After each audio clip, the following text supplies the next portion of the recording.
saya Tommy Rizky. Jadi di sini saya akan melanjutkan tugas PPI saya tadi. Bahwasanya kali ini tuh bakal membahas tentang akikah. Nah, jadi apa sih akikah? Jadi secara bahasa akikah itu diartikan sebagai potong gitu, atau memotong. Di sini aja saya bacakan. Asalnya dinamakan akikah karena dipotongnya leher binatang dengan penyembelihan itu. Ada yang mengatakan bahwa akikah adalah nama bagi hewan yang disembelih, dinamakan demikian karena lehernya dipotong. Ada pula yang mengatakan bahwa akikah itu asalnya ialah rambut yang terdapat di kepala si bayi. Jadi ada beberapa pendapat yang mengatakan bahwasanya intinya akikah ini suatu ritual yang dilakukan untuk pemberian nama bayi dan penyembelihannya. Jadi untuk penyembelihan itu disebut dengan akikah. Itu kan untuk kelahiran kan, misalnya itu kan diberi nama, itu disebut tasmiyah. Jadi saya akan membahas si akikahnya ini, yaitu proses penyembelihannya. Sebagaimana ibadah lainnya, akikah itu harus diawali dengan niat. Jadi niat yang harus dibaca ialah, jadi niat untuk akikah sendiri itu dilapaskan dengan bacaan Bismillahi Allahu Akbar Allahumma minka walaka hazi akikatun fulan. Jadi fulan dan fulanah di sini bisa diganti nama. Misalnya kan Bismillah Allahu Akbar Allahumma minka walaka hazi akikatun Tommy. Itu contoh dari niat dari si ini tadi, akikah.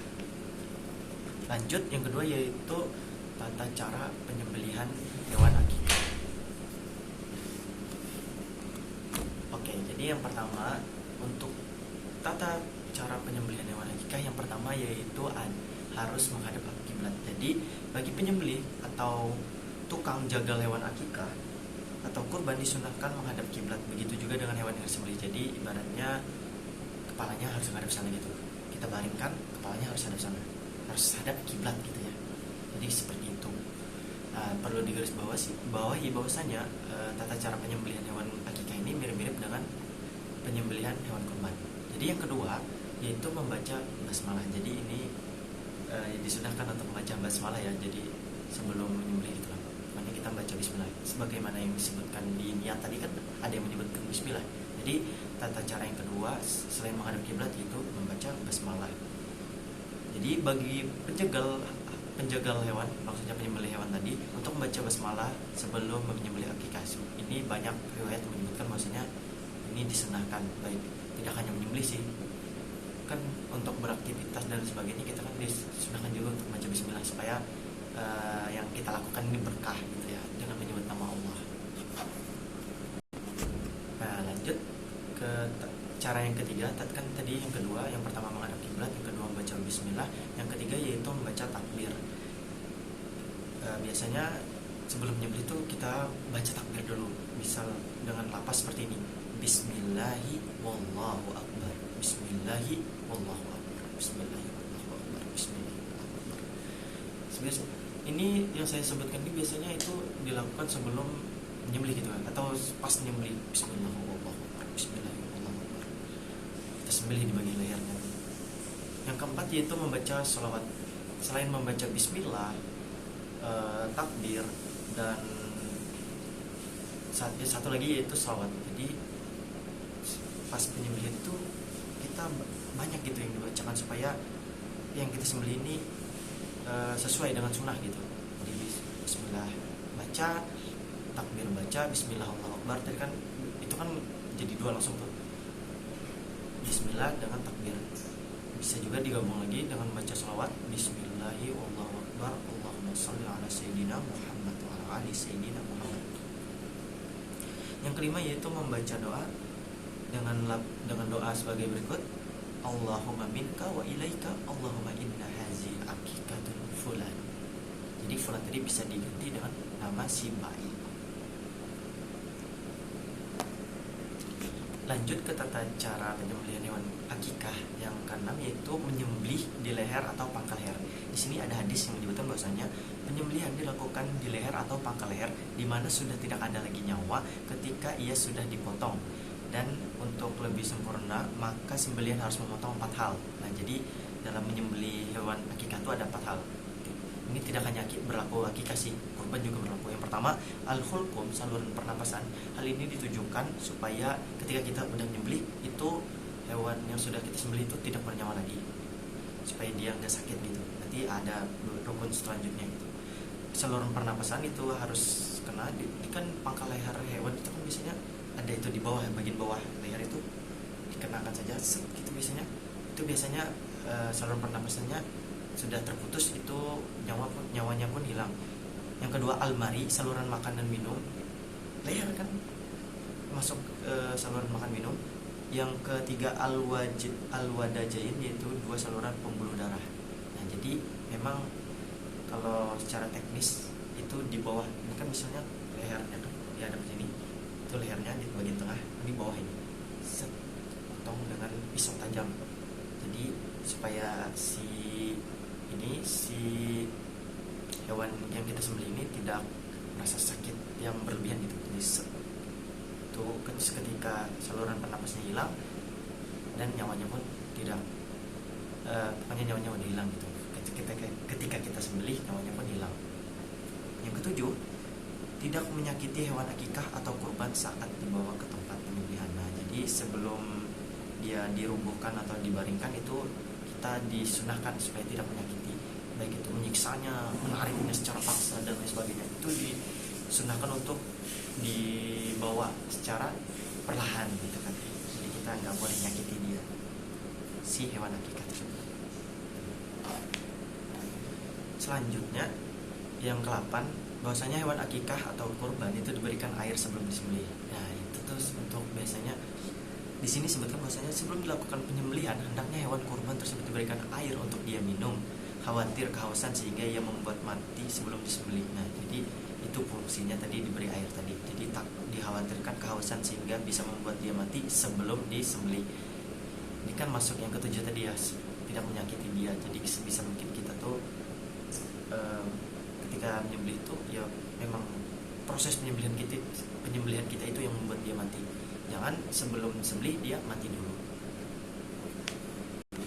Yang ke-9 ada tidak mengasah pisau di depan hewan akikah. Jadi ini tuh berhubungan juga dengan tata cara sebelumnya, bahwasanya kita tuh nggak boleh gitu nih nakutin si hewan kurban ini, takut kan dia bisa ini takut kalau kita ngasah depan dia. Di sini sebutkan ada hendaknya tidak mengasah pisau atau pedang yang dihadapkan dengan hewan kurban karena khawatir bisa membuatnya berlari takut. Nah, gitu kan. Karena ada riwayat yang menyebutkan bahwa dilarang mengasah pisau atau pedang di depan hewan. Jadi tujuan tata cara yang ke-9 ini tidak mengasah pisau di depan hewan akikah itu supaya dia nggak ketakutan gitu, nggak panik. Kalau dia ketakutan kan itu merepotkan kita juga untuk menangkapnya dan merubuhkannya itu jadi sulit. Jadi hal ini perlu dilakukan. Yang ke-10 hampir mirip dengan ke-9 tadi, yaitu tidak menyembelih di depan hewan lainnya. Nah, ini sama tujuannya supaya hewan lain itu tidak panik. Dikarenakan akikah ini kan itu kan ada aturannya. Misalnya untuk laki-laki kambing berapa dan perempuan kambingnya berapa. Nanti saya jelaskan. Tapi kita kan fokus ke tata cara penyembelihan hewan akikah tersebut. Yang ke-11 mengikat sebagian anggota badan hewan. Nah, jadi sebelum kita merubuhkan si hewan tadi kan menghadapkan kiblat, kita tuh harus mengikat beberapa bagian hewan. Misalnya itu kaki dan tangannya, itu kan tangannya ada 4 kambing tuh. Itu bisa diikat 2 kayak gini, diikat gitu. Jadi untuk merubuhkannya lebih mudah. Di sini disebutkan ketika penyembelihan hendaknya mengikat sebagian anggota badannya saja dan melepaskan sebagian lainnya, tidak mengikat semua bagian dari anggota badannya, khawatir dia mati tercekik. Nah, jadi tujuannya sama supaya dia tidak mati sebelum kita nyembelih. Jadi untuk pengalaman yang saya ada pernah menyembelih hewan kurban itu diikat tangan dan kedua kakinya untuk memudahkan nanti merubuhkan dia atau membaringkan si hewan kurban. Nah, jadi yang membaringkan atau menggulingkan hewan kurban ini termasuk tata cara yang ke-12. Jadi semua tata caranya itu saling berhubungan. Yang ke-13 mengarahkan pisau ke depan dan ke belakang dengan cepat gitu kan ya. Itu untuk menghilangkan saluran pernapasnya tadi di bagian bawah lehernya. Jadi itu secara cepat supaya si hewan kurban pun hewan akikah pun tidak tersiksa. yang terakhir, bahwasanya untuk penyembelihan itu disunahkan untuk dilakukan di pagi hari. Jadi di sini bahwasanya Imam An-Nawawi menyebutkan bahwa disunahkan penyembelihan hewan akikah atau kurban itu pada pagi hari setelah matahari terbit. Jadi begitulah tata cara penyembelihan hewan akikah. Jadi selanjutnya kita bakal memasuki bagaimana cara pembagian daging dan lain sebagainya.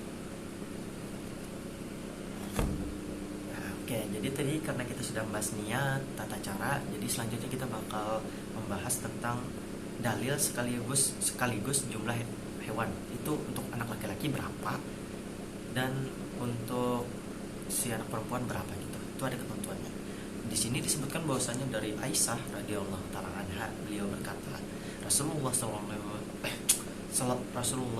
alaihi wasallam bersabda bahwasanya bayi laki-laki diakikahi dengan 2 kambing yang sama maksudnya jenis kelamin, dan bayi perempuan 1 kambing. Jadi di sini ada ketentuan bahwasanya bayi laki-laki 2 kambing dan perempuan 1 kambing.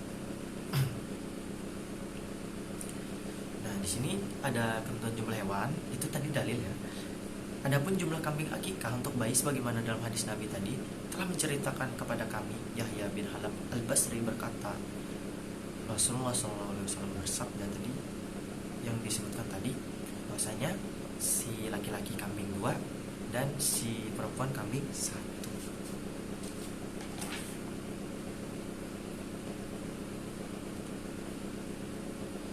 Nah, ada beberapa sunnah lagi yang akan saya bahas di sini, bahwasanya ketika tadi kan udah kita bahas ya tentang cara penyembelihannya. Jadi untuk dagingnya tuh harus digimanakan gitu, harus kita perhatikan. Yang pertama, daging akikah lebih baik mentah atau dimasak. Nah, jadi bahwasanya dianjurkan agar dagingnya diberikan dalam kondisi sudah dimasak. Hadis Aisyah radhiyallahu taala anha, sunnahnya 2 ekor kambing untuk laki-laki dan 1 ekor anak perempuan. Ia dimasak tanpa mematahkan tulangan, lalu dimakan oleh keluarganya dan disedekahkan pada hari ke-7. Hadis riwayat Baihaqi. Nah, gitu. Yang untuk pembagian daging akikahnya itu sebaiknya dibagikan ke adapun dagingnya maka dia orang tua anak bisa memakannya, menghadiahkan sebagian dagingnya dan mensedekahkan sebagian lagi. Jadi ada 3 bagian. Yang pertama bisa dimakan, yang kedua bisa dihadiahkan, dan yang ketiga bisa disedekahkan. Disedekahkannya diutamakannya bagi orang-orang yang tidak mampu. Jadi konsepnya mirip-mirip dengan kurban gitu, untuk membantu sesama.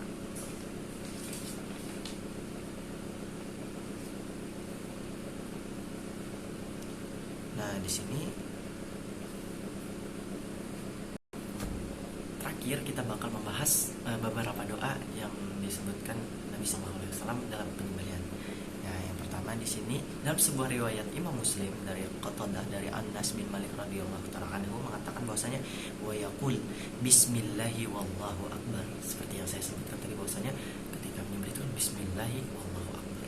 Bismillahi wallahu akbar. Kita sebutkan bismillah dan kita takbir dan kita berselawat pada Nabi sallallahu alaihi wasallam sebelum menyembelih. Jadi supaya kesembelihan kita tuh itu lebih berkah. Dan di sini dari Aisyah radhiyallahu taala anha bahwasanya Rasulullah sallallahu alaihi wasallam bersabda kepadanya, Ya Aisyah, halumi mudiyah summa qol ashazihi ya bihajir.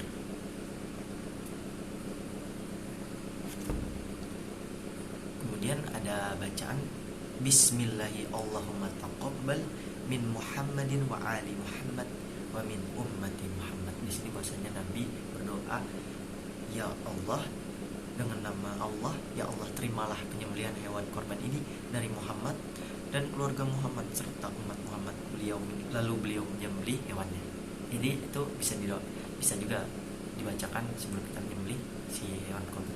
Diniatkan untuk keluarga dan lain sebagainya. Hadis riwayat Muslim nomor 1967. Dari Ibnu Abbas radhiyallahu taala anhuma, ia berkata, jadi ada juga Nabi ketika menyembelih itu, nah janganlah menyembelih hewan sembelihanmu selain seorang muslim, dan jika engkau menyembelihkan hewan korban milik orang lain, maka bacalah Bismillahi Allahumma minka walak Allahumma taqabbal min fulan. Jadi fulan disebutkan untuk nama. Nah, itulah tadi beberapa doa yang bisa kita bacakan ketika kita menyembelih hewan akikah. Nah, saya Tommy Rizky, saya pamit undur diri. Assalamualaikum.